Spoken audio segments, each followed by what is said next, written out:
Today I'd like to talk about the idea of the light entering our body from the Gospel of Matthew, chapter 6, verses 22 and 23. It is from that section of the Gospel of Matthew that we call the Sermon on the Mount. Jesus talks about the body. He's always really referring to the importance of our bodies in many of his teachings, and it's really a wonderful aspect of our teaching. We think of Jesus as very incarnational. Jesus is God. He is the second person of the Trinity, but he has taken on human flesh.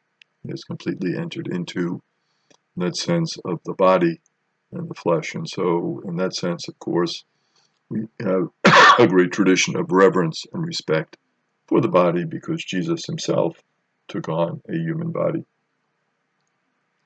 And so, frequently in his teachings, he will talk about various aspects of the body. And in his teaching in chapter 6, verses 22 to 23, he talks about the lamp of the body. So he makes a connection between lamp, source of light, and the body. And he says, really, the lamp for our body is the eye. So the importance of our eyes.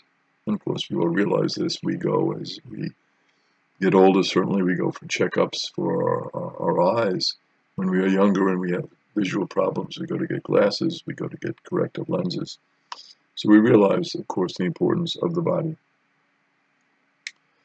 And Jesus says, if your eye is sound, then your body is filled with light. So the importance of our eyes being sound, and Jesus, of course, demonstrated that so well in his reverence for people, particularly the healing of the blind. We see Jesus doing this many times in the Gospels. The most famous example might be the healing of Bartimaeus, where Jesus heals Bartimaeus, and Bartimaeus responds in faith to that healing. So again, the importance of the eye is stressed by Jesus.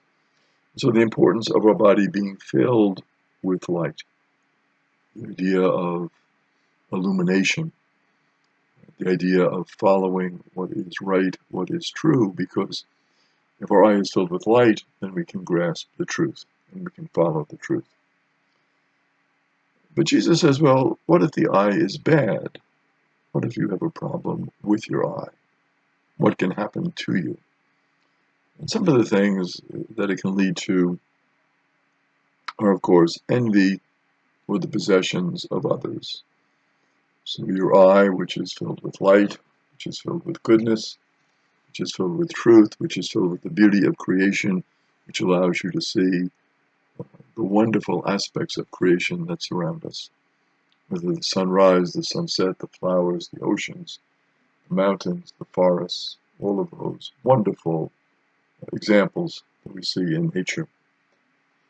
But if the eye is bad, it can lead to this envy for the possessions of others.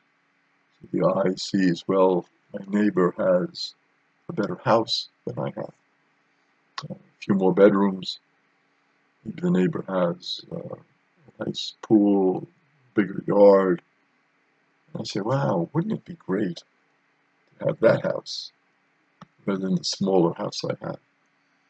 Or we look at the neighbor's car. The neighbor has the latest car. It's a wonderful electric car. It's fantastic, and it'd be so great to have that car. And gee, wouldn't that be wonderful? So that car enters my consciousness through my eyes, and I see it, and I become really envious of that possession. And in that sense, Jesus says our eye is turning bad, isn't it? Because it's creating something destructive in us. And what is destructive of the sense of community, the sense of fellowship, the sense of, doesn't matter how big our house is or how wonderful our car is or what possessions we have, we are human beings. We're part of the same community, and we try to work together to build a better community, a more just community, a more caring community, and a more loving community. And that is what Jesus is saying here. When the eye turns bad, when it's all of a sudden becoming more concerned about possessions and becoming envious, then community can be destroyed. And Jesus says, well, then what happens when we become envious? What happens when the community becomes destroyed, becomes weaker? Jesus says what happens is your body, which had been in light, will now be in darkness. All of a sudden there's this change in you. And you go from this caring, kind person to this one who's just focused, obsessed with possessions and getting more and more possessions. So if the light in you, Jesus says, is in darkness, how great will that darkness be? Will you let darkness overwhelm your life? Will you become so obsessed with these other things that all of a sudden the light, which had been so powerful in you and had helped you, now turns to a destructive light, a darkness, a lack of clarity in your life. So the light becomes dimmer and dimmer and dimmer in you, and you embrace more darkness. It's very interesting that Matthew follows this up with just one verse, verse 24, which is a great follow-up, I think, to this idea of light and darkness and how the darkness can envelop us and overcome the light. And he talks about in verse 24 the relationship between God and money. And he says, with this, you can either hate one or love the other. You can either be devoted to one or despise the other. So it's interesting. Most of us would say, well, I love God, but I also love money. I need money to survive. I can give money to charity. Both of them are compatible. But it's interesting, in verse 24, Jesus seems to be saying, maybe they're not as compatible as you thought. It's love of God and love of money. And you might say, well, why is that? Can't I love both God and money? Is Jesus setting up here a false opposite? Why can't we embrace both in our life? And I think that's a good question for us to ponder. Can we have a love for both? Or just do we have a love for God and maybe an acceptance of the necessity for money, but not a love of money? And I think that is the distinction. We say we love money. Well, what can happen to us? We say we love money. Maybe we can become really too involved with money. You can say, oh, I love God, and I'm going to give time to God. But maybe does our love for money lead to putting God in a second place? And I guess that's the question we have to ponder. Certainly, we can use money in a very positive way, through charitable giving, to help people who are in need. That can be a good thing. But maybe that shows that we don't love the money.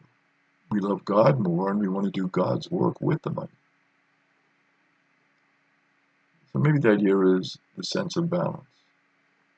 Love of God, but not love of money, but a realization that money can be positive, can be helpful in a certain situation. And Jesus puts it well. He says, you cannot serve both God and mammon. And what is mammon? Mammon is an Aramaic word meaning wealth or property. Mammon is derived from an interesting root.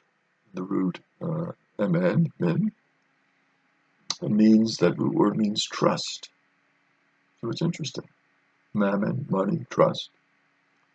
It is the same root from which amen comes, where we say yes to God, where we put our trust in God. God is the only one to whom the disciples say amen. We don't say amen to money. We don't say amen to mammon. We say amen to God.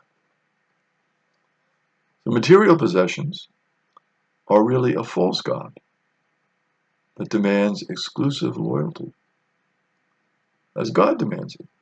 God says, I want you to be loyal to me and not to other false gods that you might want to worship.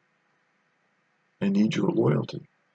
And God needs our loyalty for our own goods, not for God's good. I mean, God is all sufficient. God doesn't need our praise, our worship, our acknowledgement. But really for ourselves, we need to get our priorities straight in order that we might live a fulfilled life. The claims of material possessions must be totally repudiated. That it's not about the material possessions. It's about our loyalty to God and our love for God.